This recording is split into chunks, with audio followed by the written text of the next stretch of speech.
So the first Gracious album, Martin Kitcat used a harpsichord.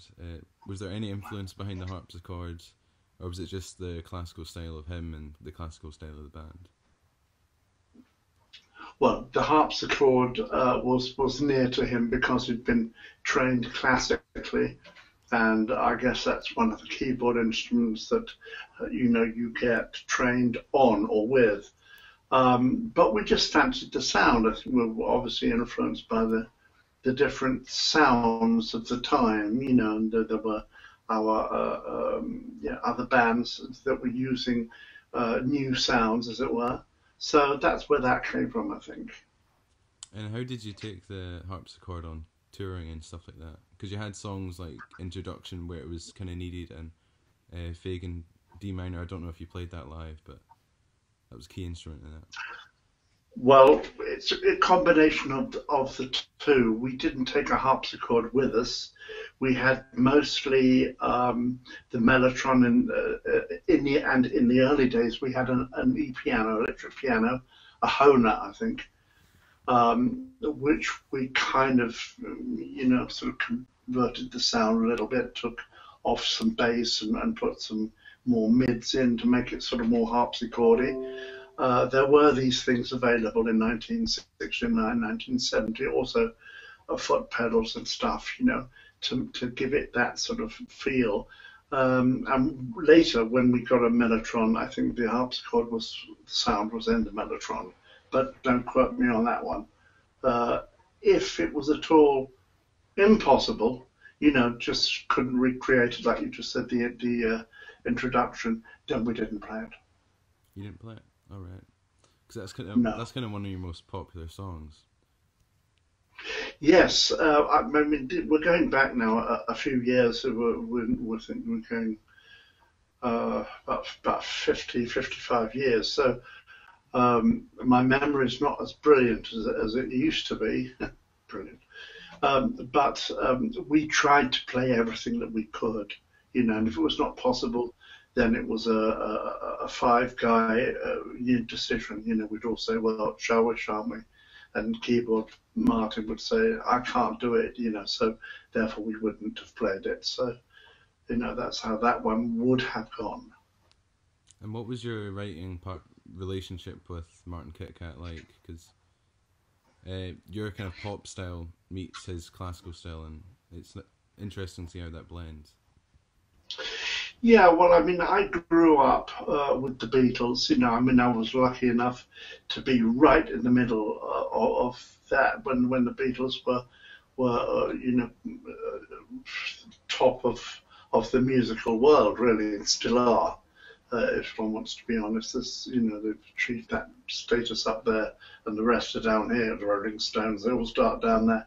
But anyway, I'm sorry, the question, John, what was the question again? What was your writing relationship with him like? Because you had a kind of pop style and pop all these pop influences, and I guess he did too. But he also had the classical style and all the classical influences. And how did that? Yes, that's right. That's where we got the Beatles songs now. Well, it was a productive combination. Martin and I remember we worked very well. I had lots of words and phrases, which obviously kind of from the era I'd picked up and used and worked on, and Martin had his kind of classical training and was raring to go, and I probably would have said, well, we'll try an F sharp, from an E minor to an F sharp major is quite sort of a new thing, really. Going to B7, go back to E minor. And he probably would have played a little riff. I would have come up with some phrase that I had in my head, and we would have, if we thought the phrase was good, well, we would have then changed the melody a little bit. But the relationship was very active, I would say. Didn't have much of a social life. The two of us, Martin went his own way, did his own thing. But when it came to practicing and writing, we were very busy doing those things. Is this the same kind of relationship you'd have with Paul Travis in 1975 onwards? Was it? Similar, but not the same. Paul was a very gifted, finger picking acoustic guitar player. I was more of a strumming type. I would provide the backing to his soloistic kind of feel. The relationship was, well, it was similar, but it was different. You know how you make friends with, somebody and then somebody else. They're both friendships, but they're different kind of, they're different. So I would say it's comparable, yes, but Paul was very more dominant than Martin. Martin was more kind of, if you got anything new, got any ideas, and Paul would say, hey, listen, I've got this tune here, which we can work on. So there's two different sort of separate sort of ways of working. And did you have a lot of control over something like the drums, as your history was the first drummer of the band Satan's Disciples? Did you have a lot of control over the drums as writing? Well, control, as far as that word goes, yes. I mean, I did tell Robert what we wanted, and how I envisaged, or how me and Martin envisaged it, sort of pictured how the track should go. And I do remember in a very, very friendly way telling Robert not to make it so complicated. So I was kind of, more on that sort of, keeping the beat, keeping it like that. And Rob was looking back, he did a great job, Rob. He played the drums like an instrument, and that's how it should have been played. He did a great job, I have to say.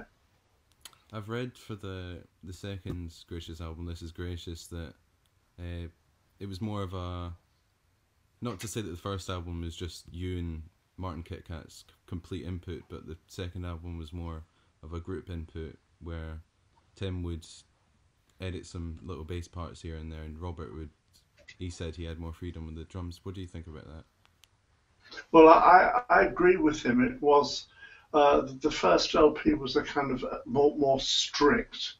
We finished touring for the umpteenth time and went into the studio to do the first almost obligatory album, which is great that we had this contract. And it was disciplined. It was disciplined because of the budget.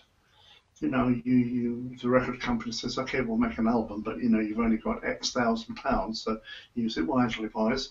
And we had a producer, Hugh Murphy, who went on to produce that world hit with Jerry Rafferty, Baker Street. And Hugh was really good in the studio, very easygoing, but disciplined. And so I guess the second album was freer because we needed a follow-up in the first album to the first album, and I guess there was more freedom there. It's a natural progression, really, when you're making your first kind of performance with people, you tend to be absolutely correct, and the second time you do it, well, that everybody else is confident, and it's a looser kind of feeling. So that would explain that, I think. Is it true that the first album was just recorded sort of in complete takes and then overdubbed later? Was that stressful? Well, it was kind of stressful since it was really our first recording experience, And there are four other people, four other people plus a producer around you. So you've got to be disciplined, but you're also thinking about creative aspects. Could we, make this a little bit better? And I didn't really like singing, because of the overspill. If you've got drums. And the studios in those days, of course, were not as they are today. It was pretty basic stuff, drums in that corner, bass in the other corner, that kind of thing. Mm-hmm. So there was overspill from the drums onto the bass track, and unless it was directly injected into the mixing desk over the microphone. So I like to sing it later. I learned a lot actually on those sessions. Learned how not to sing, and the things to do and not to do. It was a very informative time actually in the recording studio then.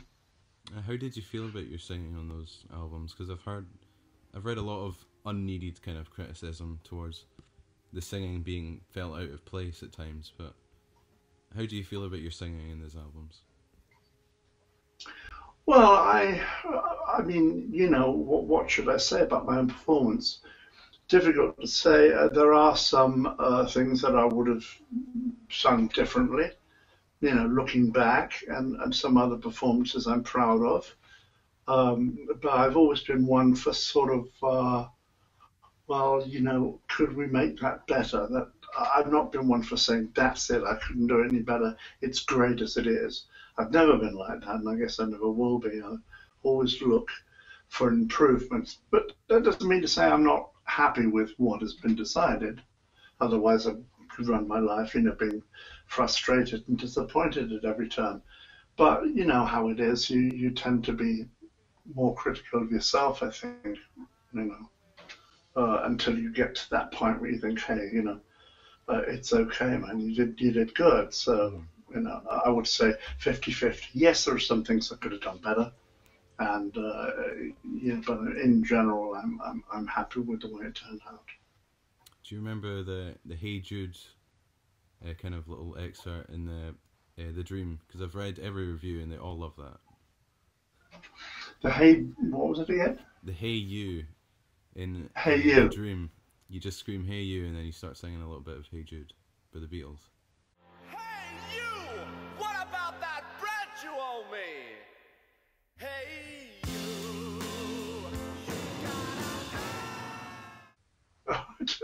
Did I really? Well, blimey, it tells you how long ago that I heard that. I can't remember that, to be honest, but that would have been, that would have been typical me.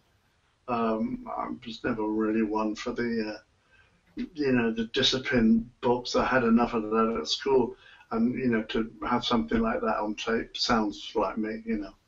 If we got away with it, then okay. Yeah. And as you mentioned earlier, the second Gracious album, a lot more of a free and pop rock style. Is that what you kind of prefer? I know the first album's good for being instrumental, and the second album's better for being free and loose. But which kind of sound do you prefer? I'd say a combination of the two would be. I know that sounds like a pretty boring, thing to say, but it isn't because we showed on the first album the uh, the instrumental side of the band, if you like, and the descriptive qualities that we could reach in our writing. And I think we made a pretty good job of that. I'm very happy when I listen to it back again. And on the second album, it was, as we discussed, it was more open and more, well, kind of a band, participation thing. What do you think? Well, and the first album was, well, listen, we've got this bass line, that goes like this, and it fits in with all the chords he's playing. So can we do that? On the second album, it was more like, well, whatever you think, and that's really sort of how it all turned out. I would say. Well, I love them both, really. Hmm. They're both, they've both got their strong points and weak points, like everything in life.